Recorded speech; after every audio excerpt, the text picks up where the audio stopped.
मतदार राजा जागा हो। मित्रांनो, महाराष्ट्रात 20 नोव्हेंबर रोजी विधानसभेसाठी मतदान होणार असल्याकारणाने सध्या प्रचाराची धामधूम पाहावयास मिळत आहे।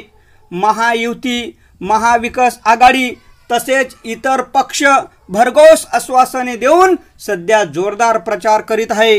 कुणी सांगत आहे महिन्याला 2100 रुपये, कुणी महिन्याला 3000 रुपये देऊ याविषयी आश्वासने देतात, पण महिला सुरक्षाविषयी कोणीही बोलत नाही। कुणी सांगतो शेतकऱ्यांना वर्षाला 15000 देऊ, मोफत वीज देऊ, परंतु शेतकरी आत्महत्या रोखण्यासाठी काय उपाययोजना केल्या जातील, तसेच वार्षिक 15 लाख रुपये उत्पन्न घेण्यासाठी काय काय सुविधा पुरवल्या जातील याविषयी कोणताही पक्ष आपल्या समोर बोलत नाही। तसेच खाजगी शाळांची भरमसाठ वाढलेली फी बघता सरकारी शाळेमध्ये कायम शिक्षकांची नियुक्ती, पेन्शन, अशैक्षणिक कामे बंद, तसेच भौतिक सुविधा काय काय पुरवू याविषयी कोणीही काही बोलत नाही।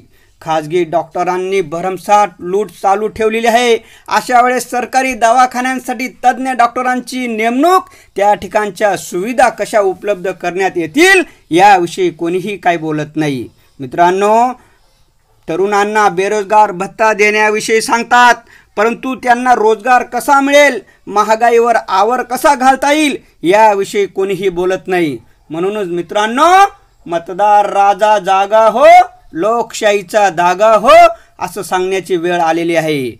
लोकशाही आपल्या हातात आहे, तेव्हा नीट पारखून मतदान करा आणि सर्वांनी 100% मतदान करा हीच विनंती। धन्यवाद मित्रांनो।